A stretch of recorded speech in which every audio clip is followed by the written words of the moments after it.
Assalamualaikum warahmatullahi wabarakatuh. Perkenalkan, saya Moreno Rizkianto. Saya ingin memenuhi tugas mata kuliah hadis tarbawi, yaitu hafalan 5 hadis. Hadis yang pertama tentang konsep pendidikan perspektif hadis. Bismillahirrahmanirrahim. An Ibni Mas'udin qala li Rasulullah sallallahu alaihi wasallam, ta'allamul ilma wa 'allimuhun nas, ta'allamul faraida wa 'allimuhun nas, ta'allamul qur'anan wa 'allimuhun nas. Fa inni imru'un maqbudun wal ilmu sayuqbadu wa tadhharul fitanu hatta yakhtalifasnani fi faridatin la yajidani ahadan yafsilu bainahuma. Yang artinya, Ibnu Mas'ud berkata, Rasulullah Shallallahu alaihi wasallam bersabda, tuntutlah ilmu pengetahuan dan ajarkanlah kepada orang lain. Pelajarilah ilmu mawaris dan ajarkanlah kepada orang lain. Pelajarilah Al-Quran dan ajarkanlah kepada orang lain. Sesungguhnya aku akan mati dan ilmu akan berkurang sedangkan cobaan semakin banyak. Dan terjadi perbedaan pendapat antara dua orang tentang kewajiban, dan mereka tidak menemukan seorang pun yang dapat menyelesaikannya. Hadis kedua tentang kewajiban menuntut ilmu perspektif hadis.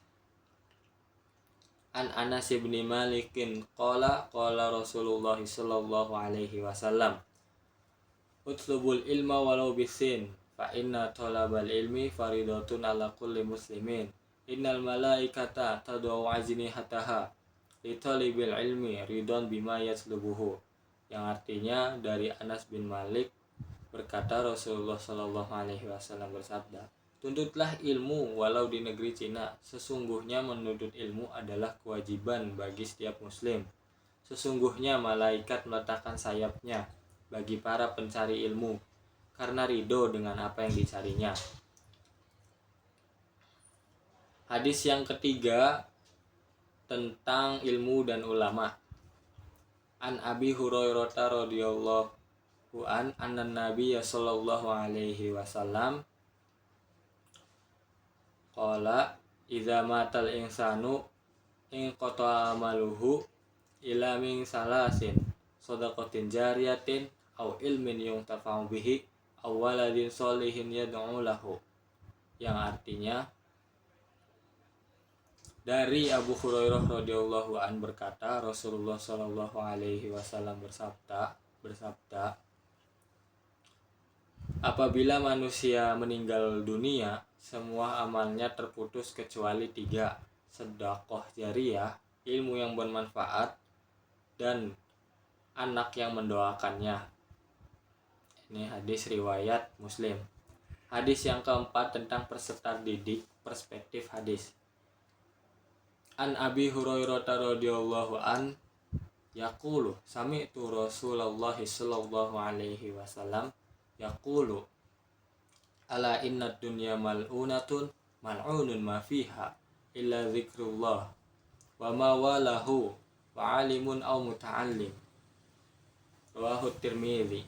Yang artinya, dari Abu Hurairah radhiyallahu an berkata, saya mendengar Rasulullah Shallallahu alaihi wasallam bersabda, sesungguhnya dunia dan isinya itu terkutuk kecuali zikrullah dan hal-hal yang berkaitan dengannya, dan guru dan peserta didik.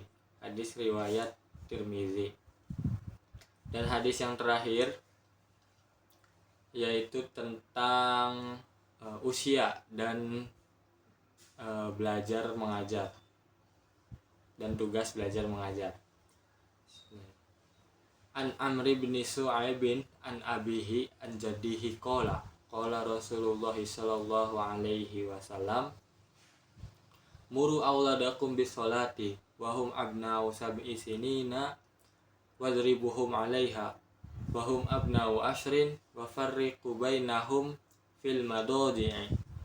Yang artinya, dari Amr bin Su'aib, dari ayahnya, dari kakeknya berkata, Rasulullah Shallallahu alaihi wasallam bersabda, perintahkanlah anak-anakmu mendirikan sholat ketika berusia 7 tahun dan pukullah mereka karena meninggalkannya.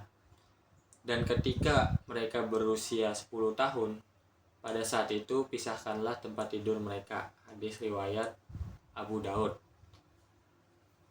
Itu dia 5 hafalan hadis. Sekian, terima kasih. Wassalamualaikum warahmatullahi wabarakatuh.